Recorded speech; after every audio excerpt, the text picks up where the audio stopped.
38 years, Storm Products has been committed to you, the bowler. From our humble beginnings to where we are now, our goal has always been to provide bowlers the best equipment possible.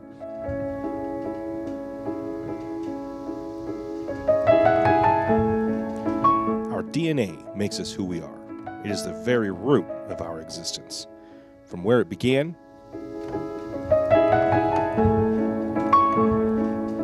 to where the process starts, and to where history is made. Thank you, Phil Chrisman, Dave Sims, Barbara Chrisman. Thank you.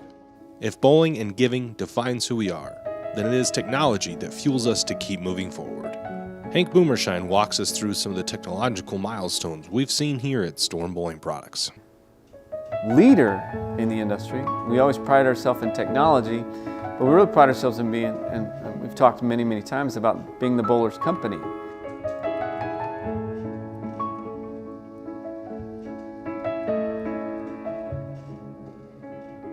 Run me through some of the milestones technologically Storm's hit throughout its history.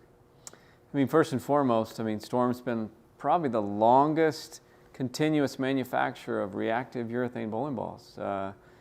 We had Keith Orton was one of the pioneers of reactive materials from the Excalibur days here in Utah, and then him and Bill Chrisman got together and basically started building reactive bowling balls from the very start, 1991. I think 98 was probably a big milestone for us as well too.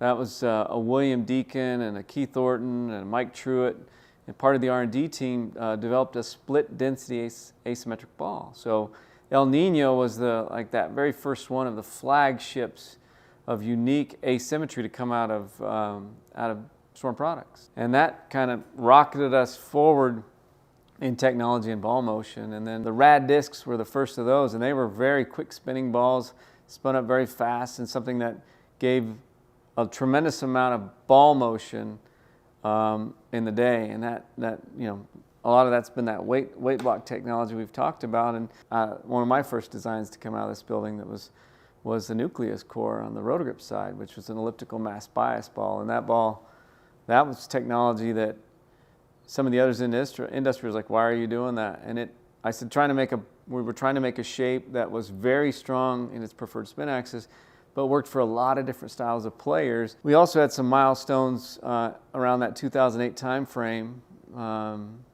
with virtual gravity. And people say, well, the gravity shift came first. Well, the one that really stood out was the virtual gravity, because it was the first of the big, huge, what we call super covers. I mean, the R2X cover stock super cover was something that created more friction with the lane, had more these linkage chains in the urethane. I remember having some conversations with people that kept saying, it just seems like the ball gets better and better the more you bowl with it. And it was one of the very first of these big super cover reactives that even as it started to smooth up a little bit, it still had so much adhesion to the lane that it really gave us a whole different look than anyone else. The R2S covers were very popular covers. We introduced a high road. So technology on one side, a core that we've been using for a long time and some different models of it in that high road, but ironically the high road's still around today, so 2008 till 2023. So we're coming up on 15 years of use of a technology that was kind of a breakthrough of putting that R2S cover on that shape and everything else that gave us a tremendous amount of ball motion and worked in a wide variety of patterns and conditions and players.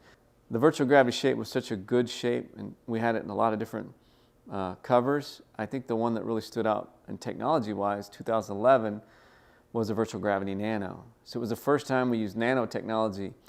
Tom Hess made the Masters look like he was bowling league that year. Just absolutely ran away with it. And that was the first of the nano covers, and that was really big for us, and we've used derivations of the nano covers over the years. We've had a lot of great shapes in asymmetry-wise with like the Code series balls, the Physics series balls. You know, you had the Rad 4 technology, and then you had the atomic core technology. All those things using the ellipses to create unique ball paths and motion that made us stand out from others in the industry. But we really pride ourselves in being, and we've talked many times about being the bowler's company.